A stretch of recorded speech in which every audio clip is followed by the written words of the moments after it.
Hello students, कैसे हैं आप सभी लोग। होप सो आप लोग बहुत बढ़िया होंगे। स्वागत है आप सभी स्टूडेंट का ज्ञान सागर क्लासेस में। स्टूडेंट, ज्ञान सागर क्लासेस एक एक्सक्लूसिव प्लेटफॉर्म है जहां पर आपको सीएमए स्पेसिफिक क्लासेस देखने को मिलती हैं। यहां पर हम लोग आप लोगों के लिए सीएमए फाउंडेशन, इंटर, फाइनल के साथ साथ कैंपस प्लेसमेंट की तैयारी भी करवाते हैं। तो चलिए स्टूडेंट, आज हम बात करने वाले हैं हमारे एबीसी एनालिसिस के बारे में। तो जो स्टूडेंट्स अभी जून 2026 के लिए अपने एग्जाम की प्रिपरेशन कर रहे हैं, उनके लिए सबसे पहले हम बात कर रहे हैं सीएमए फाइनल में। सीएमए फाइनल में डायरेक्ट टेक्स्ट का एबीसी एनालिसिस आ चुका है। और अब मैं बात कर रहा हूं एसएफएम सब्जेक्ट के लिए, जो कि हमारा सीएमए फाइनल में paper number 14 strategic financial management का है। उसका एबीसी एनालिसिस के बारे में बातचीत करूंगा। तो चलिए स्टूडेंट, जो जून 2026 है, इस अटेम्प्ट के लिए हमारे पास जो हमारा पेपर हमको देखने को मिलेगा, उसमें कौन कौन से क्वेश्चंस किस पैटर्न पर आपको देखने को मिलेंगे, और इस बार क्या प्रिडिक्शन या क्या चांसेस हैं कि कौन से क्वेश्चंस आपको एग्जाम में देखने को मिलें, इसको लेकर के मैं यहां पर आपके साथ बातचीत करने वाला हूं।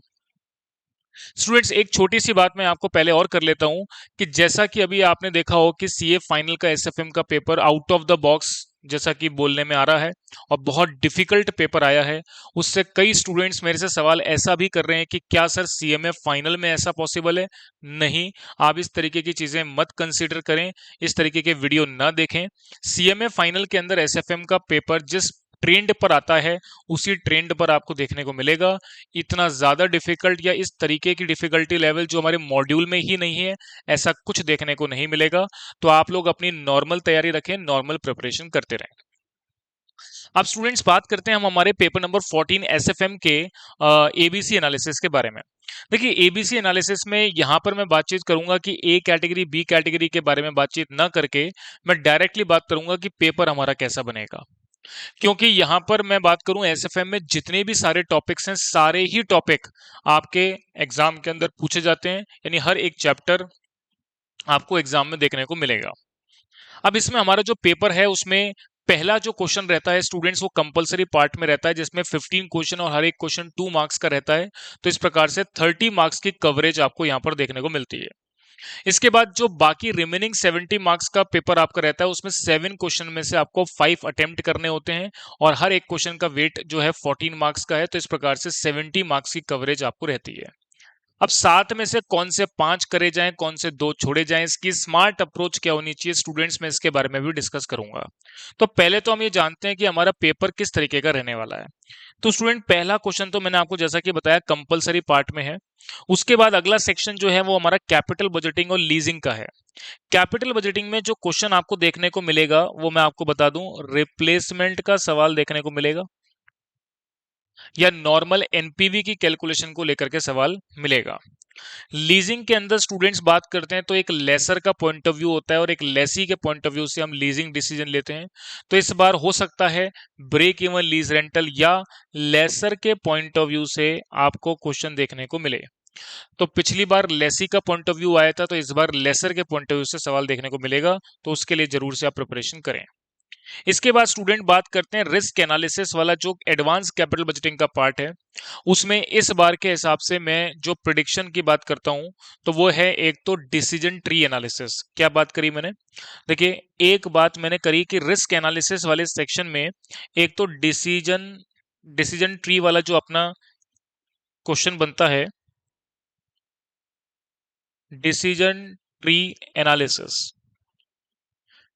एक तो ये प्रायोरिटी है कि आप इसको एग्जाम में देखने को मिले। क्यों? क्योंकि 2016 सिलेबस के अंदर स्टूडेंट्स ये अक्सर पूछा जाता था, बट अब 22 सिलेबस में एक बार भी नहीं पूछा गया है। तो स्टूडेंट, क्योंकि 2022 सिलेबस जाता हुआ सिलेबस है, क्योंकि अब नया सिलेबस आने भी वाला है, तो जो चीजें अब तक नहीं पूछी गई हैं, उनके चांसेस हैं कि वो अब एग्जाम में पूछी जाएं।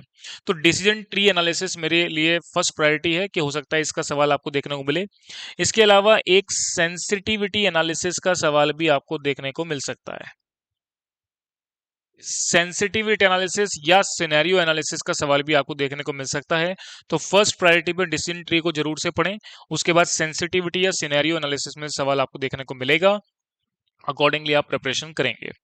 इसके बाद स्टूडेंट्स बात करते हैं इक्विटी वैल्यूएशन का चैप्टर जो है, उसमें से हमारा 2 स्टेज मॉडल और 3 स्टेज मॉडल के जो सवाल बनते हैं, वही सवाल एग्जाम में लगभग आपको एग्जाम में देखने को मिलते हैं। तो बहुत सिंपल सा क्वेश्चंस हैं, और या मॉड्यूल के क्वेश्चन भी कर लेंगे तो ये इनफ है। इसके बाद स्टूडेंट्स बात करते हैं हम बॉन्ड वैल्यूएशन का चैप्टर। तो हमारे जो पास्ट एग्जाम के क्वेश्चन हैं आप वो देख लें, बिल्कुल सेम क्वेश्चन एग्जाम में आएगा। इसके अलावा आप मॉड्यूल के सारे क्वेश्चन कर लें, इसके अलावा आपको कुछ पढ़ने की जरूरत नहीं है, बॉन्ड वैल्यूएशन आपको यहीं से देखने को मिल जाएगा। इसके बाद स्टूडेंट्स बात करते हैं हमारा अगला चैप्टर जो है वो है म्यूचुअल फंड्स का। म्यूचुअल फंड्स के अंदर मैं बात करूं तो म्यूचुअल फंड्स के अंदर स्टूडेंट ज्यादातर एनपीवी का सॉरी एनएवी के सवाल आपको देखने को मिलते हैं, नेट असेट वैल्यू की कैलकुलेशन।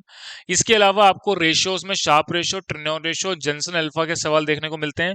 तो मैं आपको बता देता हूँ नॉर्मल एनएवी के क्वेश्चन आने की प्रायोरिटी है। इसके अलावा हो सकता है कि रेशियो के सवाल भी आपको यहाँ पर पूछ लेगा।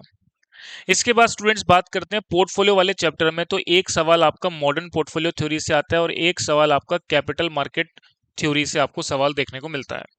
मॉडर्न पोर्टफोलियो थ्योरी का जो सवाल है वो बहुत नॉर्मल और आसान सा सवाल आता है, और कैपिटल मार्केट थ्योरी के अंदर जैसे characteristic line, security market line, characteristics line, तो ये सारी जो इक्वेशंस आपकी बनती हैं सिक्योरिटी मार्केट लाइन, इनके सवाल आपको देखने को मिलते हैं। तो जरूर से आप इनकी तैयारी भी कर लेंगे।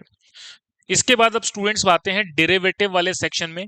तो अब तक स्टूडेंट्स जो ट्रेंड इंस्टीट्यूट का रहा है उसमें फ्यूचर्स एंड ऑप्शंस के ही सवाल एग्जाम में आ रहे हैं, और इंस्टीट्यूट के लिए जो फेवरेट टॉपिक है वो हमारा ऑप्शंस का रहता है। यानी ऑप्शंस के जो वैल्यूएशन मॉडल स्टूडेंट्स हम पढ़ते हैं, जैसे कि option delta method, valuation binomial method, इसके अलावा ब्लैक स्कॉल्स मॉडल, इस तरीके के कुछ वैल्यूएशन मॉडल्स भी आपने पढ़े हैं। तो ऑप्शंस में से आप ये मान के चलें आपको वैल्यूएशंस का एक सवाल मिलेगा। इसके अलावा प्रायोरिटी के बेसिस पर मैं बात करूं तो फ्यूचर्स के सवाल आपको देखने को मिल रहे हैं, बट मुझे ऐसा लगता है कि इस बार स्वैप एंड स्वैप्शन से सवाल आएगा, क्योंकि अब तक जो है 2022 सिलेबस में एक बार भी स्वैप एंड स्वैप्शन का सवाल पूछा नहीं गया है। तो इस बार उम्मीद है आपको स्वैप का सवाल देखने को मिले, तो आप स्वैप की तैयारी करके जाएंगे। फ्यूचर्स से रिलेटेड सवाल अक्सर पूछा जा रहा है, तो अगर आप पिछले 2-3 अटेम्प्ट के सवाल देखेंगे तो आपको लगभग सिमिलर पैटर्न के सवाल देखने को मिलेंगे। तो फ्यूचर्स का सवाल भी उसी तरीके का रहेगा, लेकिन इस बार प्रायोरिटी किसकी है, स्वैप के क्वेश्चंस की देखने को मिलेगी। इसके बाद स्टूडेंट बात करें अपन फॉरेक्स के बारे में। तो फॉरेन एक्सचेंज के अंदर हमारे को जो फॉरवर्ड कॉन्ट्रैक्ट हो गया, मनी मार्केट हैज हो गया, या करेंसी ऑप्शन कॉन्ट्रैक्ट हो गया, इसके सवाल देखने को मिलते हैं। तो एक तो ये क्वेश्चन फिक्स है। एक आपको फॉरेक्स का जो है वो जनरल सवाल मिलेगा, जितनी भी सारी अप्रोचेस आपने पढ़ रखी हैं रिस्क मैनेजमेंट को लेकर के, और जनरल सवाल आपको देखने को मिलेगा। यानी ये ऐसा सवाल है जिसको नॉर्मली आप पढ़ करके करेंगे। थोड़ा अलग तरीके का सवाल आ सकता है जनरल सवाल, लेकिन आप इसको पढ़ के समझने का प्रयास करेंगे तो आप कर लेंगे। और एक सवाल फॉरेक्स का ऐसा आता है जो देखा हुआ होगा, मतलब जिस पैटर्न के सवाल हमारे को मॉड्यूल में या हम प्रैक्टिस करते हैं मनी मार्केट हेज के सवाल, बिल्कुल वैसा ही देखने को मिलेगा। इसके बाद स्टूडेंट्स बात करते हैं हम एट्थ सेक्शन जो है वो हमारा डिजिटल फाइनेंस थ्योरी का है। मतलब तो इसमें 2 सेक्शन आपके डिजिटल फाइनेंस को कवर करते हैं और एक सेक्शन आपका जो है वो सिक्योरिटाइजेशन को कवर करता है। तो थ्योरेटिकल पॉइंट ऑफ व्यू से एक आखिरी हमारा जो क्वेश्चन बनता है वो एट्थ क्वेश्चन देखने को मिलता है। अब स्टूडेंट्स इसके अंदर मैं बात करता हूं कि आपकी क्या स्मार्ट अप्रोच होनी चाहिए अपने पेपर को अटेम्प्ट करने की। यानी किस तरीके से आप पेपर को अटेम्प्ट करें ताकि पूरा अटेम्प्ट कर लें और आपका टाइम भी पूरा कंज्यूम ना हो, यानी कि विद इन टाइम लिमिट के अंदर आप अपना पूरा पेपर अटेम्प्ट करें। तो स्टूडेंट इसके लिए मैं बात करता हूं, तो इसमें सबसे पहले तो आप कौन से ऐसे चैप्टर्स हैं जिनको आपको स्किप कर देना, मतलब पढ़ के आपको सब जाना है, बट कौन सा ऐसा सेक्शन है जिसको आप पहली प्रायोरिटी पे अटेम्प्ट करें, किसको आप लेस प्रायोरिटी पे अटेम्प्ट करें, इसके बारे में मैं बात कर रहा हूं। देखिए स्टूडेंट, जैसे पहला सेक्शन हमारा ये कैपिटल, क्योंकि 7 में से स्टूडेंट 5 अटेम्प्ट करने हैं, 2 छोड़ सकते हैं। मैं 2 कौन से छोड़ सकते हैं उसकी अप्रोच बता रहा हूं। देखिए कैपिटल बजटिंग और लीजिंग वाला जो चैप्टर है इसके अंदर क्वेश्चन आपको फ्रेमिंग वाइज बड़े देखने को मिलते हैं, उसको पूरा इंटरप्रिटेट करना होता है, उसके बाद इसका सोल्यूशन बनाना होता है, और जरूरी नहीं है कि आपका एग्जैक्ट आंसर मैच भी करें, तो ये दोनों ही लेंथी क्वेश्चंस होते हैं। तो आप एक अप्रोच ये भी रख सकते हैं कि इसको आप स्किप कर दें, यानी इसको अटेम्प्ट ना करें। पहली प्रायोरिटी पर आप जो अटेम्प्ट करेंगे वो करेंगे स्टूडेंट रिस्क एनालिसिस और इक्विटी वैल्यूएशन का चैप्टर।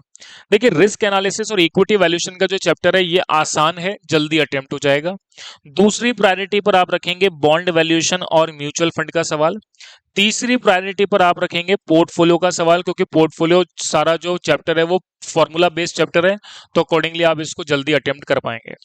चौथी अप्रोच मैं आपको कहूंगा आपको फॉरेन एक्सचेंज की लेनी चाहिए, क्योंकि फॉरेक्स के सवाल बहुत क्रिटिकल नहीं होते हैं, देखे हुए सवाल होते हैं और बहुत ज्यादा कॉम्प्लिकेशन नहीं बनता है इसमें, इसलिए फोर्थ प्रायोरिटी आप इसको देंगे। अब बचा आखिरी सवाल। आखिरी सवाल में आपके पास ऑप्शंस क्या क्या हैं? एक ऑप्शन तो है आपके पास कैपिटल बजटिंग लीजिंग का, एक ऑप्शन है डेरिवेटिव का और एक ऑप्शन है थ्योरी का।